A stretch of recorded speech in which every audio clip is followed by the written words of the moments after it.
The power of Kapalabhati, how to get a shiny skull. That sounds kind of funny, but it's the definition of how we define Kapalabhati, shiny skull. Let's talk about that later. And this practice it's often classified as a pranayam, but it's not really. In the text, it's more like a cleansing technique, a purification technique. And there's specific ways to do it. And we're going to look at that today.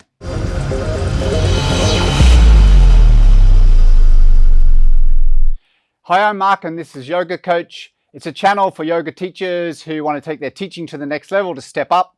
They want to transition from the studio to building an online business and want to be at the leading edge of how yoga moves into the future. So please subscribe, hit the button, hit the bell, and you'll be notified every time that a new video hits the screens. With Kapalabhati, where the common mistakes are is that the wrong abdominal muscles are used in the process of it. And what you've got to learn to do is get the lower abdominals isolated. For many, this is difficult because the abdominal wall is locked or it's all moving as one. And we've got these different layers. We've got the rectus abdominis, the six-pack ones. We've got the external obliques, the internal obliques, our transverse abdominis, which is like a corset or a weight belt in the center. We've got an inner unit and an outer unit that work completely different neurological loops. So when we're learning these practices, it takes time to get the right muscles to work, but it's worth doing it and it's necessary to get the effect. When we breathe in oxygen, but the oxygen also carries the life force. In yoga, we call it prana. Could be called chi or chi or ki. Science might call it bioenergy. Could be called Holy Spirit. It doesn't really matter, but if we make it easy for people to understand, let's call it the electricity. When that electricity comes into the body, it splits into 5 main different flows. And all those flows have a different function. In yoga, we call those flows the VAYUS. You can look at another video for a fuller explanation of the 5 VAYUS, but primarily the main ones we work with are APANA, which is the downward movement of the electricity, and that is to do with urination, defecation, childbirth, menses, those types of things which are a downward movement. And then prana. And then prana is an upward movement. It's an expansive force. And in yoga, what we're trying to do is, in a lot of the practices, and we see this in BANDHA, is that we're reversing those 2 flows. And when we reverse those 2 flows, the overlapping of them, it's like a friction. It creates this samana force. And the samana is the heat in the body. And the heat, from a physical perspective, you could call it metabolism. But what it does is it purifies the physical body and starts to remove the toxins and impurities out of the body. Secondary to that, and more powerful, is that once we purify the body and we get the pipes cleared out, then that heat, as it builds, becomes a psychic heat, which melts away the avidya, the ignorance, the limitations that we hold to, which we call myself. Okay? Beliefs and attitudes. Super powerful. Now, this apana energy, when it's not functioning properly, and the way that it might not function properly is that we collapse down onto it, or we contract the muscles, or we contract around the large intestine, or we might be contracting our pelvic floor constantly. All of these things will interrupt that particular flow. So what happens is the downward movement out of the body is not working effectively. So we build toxin in the body, we build poisons in the body. When it's not functioning properly, oftentimes the samana force, the heat, is not working properly, so we're not metabolizing, we're not absorbing, we're not breaking nutrients down and sending them out through the body. Again, we get these byproducts building in the body, and if we put that into a bigger category, we would call it acidity. So we're building this acidity in the body, and it dulls the whole system. It takes our shine away. What we're trying to do in this practice is to revitalize this lower flow, this APANA Vayu, to get it moving again, to activate it so that it can start to remove the impurities that have built up in the body and also reactivate those functions and get them to work more efficiently that are associated with that particular flow. So to do that, we need to be able to target the lower body. One of the mistakes that's made with this practice is that people do it from the top. It's an active exhale and a passive inhale. So we're being forceful on the exhale and then we simply let go on the inhale. So muscles, forceful, let go, and the inhale will naturally come. The mistake that's made is it's done at the top here.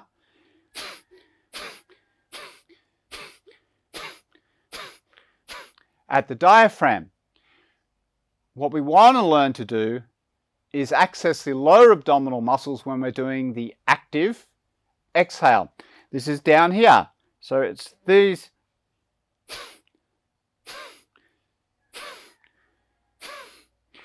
And it's like a balloon. If you push in here and you keep the rest relaxed, the balloon will pop out at the top. This is using the whole abdominal wall. Most people will use the whole abdominal wall until they can isolate.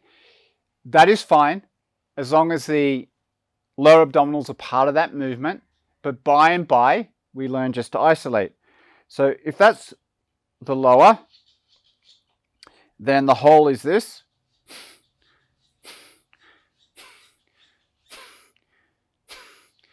But we just don't want to only do the top. Right. When we're doing this at the bottom, if I do it slower, active exhale, release, inhale naturally comes, passive. Active exhale, release, release, release. Okay, it's activating energy in this lower part of the body. When you activate it, it starts to switch on and function, and its function will start to remove the impurities in the body, get the APANA to work more properly, and consequently the samana, the heat force to do with metabolism to start with, to removing impurities, and then eventually to removing the limitations of who we are, starts to get more and more powerful. Now, it's translated as skull shining breath. And to me, it doesn't really have anything to do with up here. It's all to do with the lower. But once you remove the impurities from the body and you start to get your energy to switch back on, naturally you'll get a glow in your face.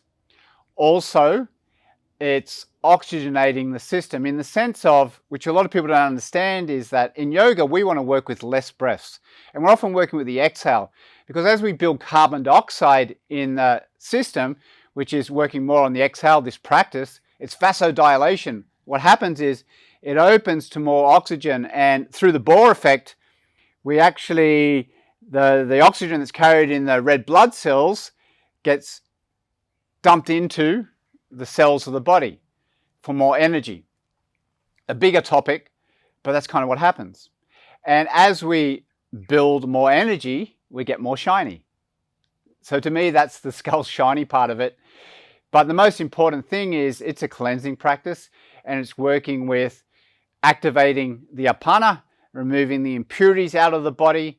And as we remove the acidity out of the body, we start to naturally shine. Let's do it together. Bring your fingers like to the top of the diaphragm here and of the belly, and then draw it in, and then release and draw it in. Now, if you're locked in your diaphragm or you're collapsed on the diaphragm, you're not going to get much movement there. At the same time, please pay attention to that, because your diaphragm is one of the major ways of bringing not only oxygen into the body, but bringing life force. You want to find a way to start opening that up and releasing it. And, you know, doing the right practice with the right teacher is going to help you with that. Now you come to the bottom here and you're trying to say, hey, you switch in and you stay relaxed. Now, for the majority of people, when they do this, this follows and it all goes. And after a while, when we do it through repetition, the nervous system picks up what we're trying to do, and you kind of start to get this sort of thing happening where it's trying to work it out. That's a good sign. When we're getting this jerky movement, the nervous system's starting to work it out. Eventually, we simply get the lower abdominals working. When you're starting,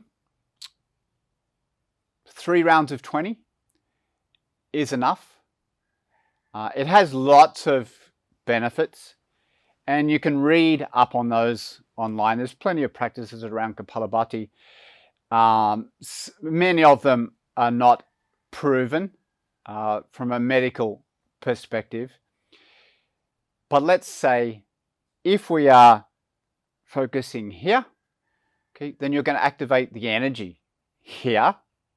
And if you're activating the energy, it's primarily to do with the flow of APANA, which is the removing the downward out of the body. When that's not functioning, you build acidity. So I think it's clear that we can start to activate this, remove the acidity, and then everything starts to switch on again. We start to shine. Our human spirit ignites. It's one of the reignites. It's one of the processes to do. Start off slow. Let your nervous system pick it up. Again, like BHASTRIKA, you can do faster and it's a little bit more effective. But to begin with, less is more, especially when you're beginning.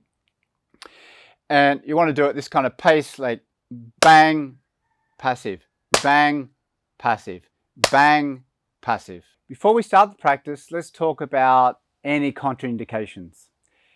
There's not a lot to really worry about, but we always want to err on the side of caution, and you should do the same. So if you've got any inflammation in the gut, it's probably not best to build energy into this area yet. You want to, it is important, we want to build the energy because part of the inflammation is because this energy is not working properly. But first of all, you want to work on strategies to reduce the inflammation or remove the inflammation, and then work on these practices. If you have a hernia, not so good to be doing that.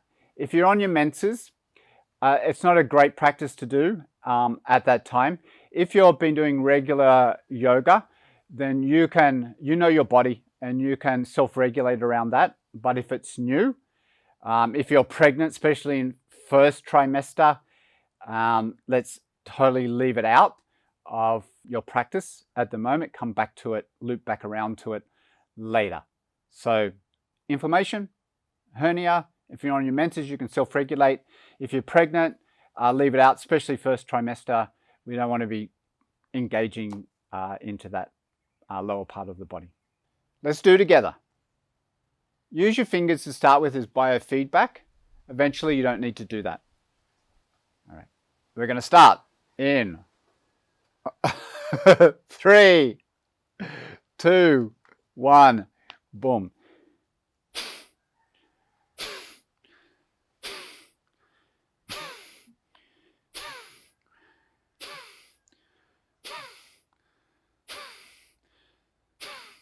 Do 10 more at that pace. Try to get the lower abdominals. Go slow. Active exhale. Passive inhale. Let go. Let the breath inhale naturally come. 2 more breaths. Relax. Let the breath do what it does. Let it come back to normal. Notice the effect of the practice. You're likely to notice a little more energy, a little more buzz, we might call it, a little more spacious. It's oxygen. That's prana. It's nice. And these practices, bit by bit by bit, help us to be able to tolerate more energy, more consciousness. We're able to tolerate ourselves more. We're able to show up in a bigger way and tolerate that. And that's what we want to learn to do. How can we use these practices to bring more of our power, to bring more of our compassion, our love, how to bring more of our wisdom into life? How can we show up in a bigger way? We've got to remove the limitation. We've got to remove the impurities. We've got to open up and create a vehicle and a nervous system that can support a higher vibrational pitch and frequency, a higher consciousness. Let's do the second round. You can put your fingers here again, or you can leave them out this time. Lower abdomen, try to focus there. And again, don't worry if the whole thing's going. This is very, very normal, and it takes time. Let's go. 3, 2, 1, boom.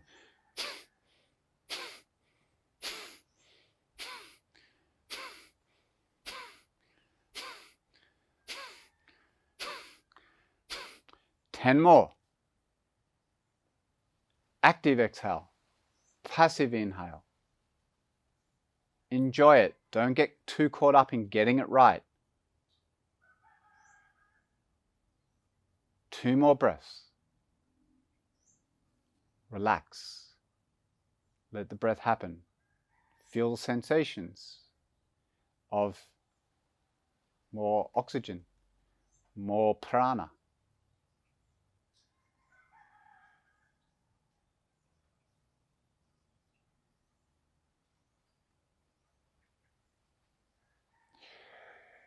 One more time. 3, 2, 1. We go straight through.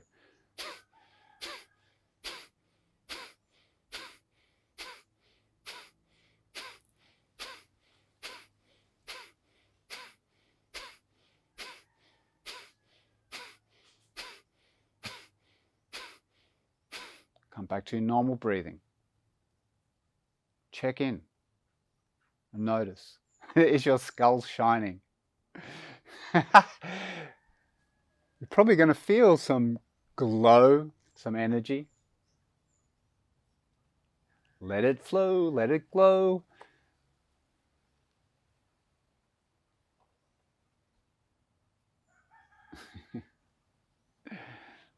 Who is it in Frozen? Who's the princess? Let it go. This whole thing and what we're doing in yoga is letting go. Letting go of all the attachments, all the bindings, all the things that keep us playing small, that keep us in a separate identity, that keep us from recognizing who we truly are, right? The power and potential of that, the possibility of singularity, of a unified, recognizing that it's all one, a unified field. This is a cool practice. It's one of the things that's going to help.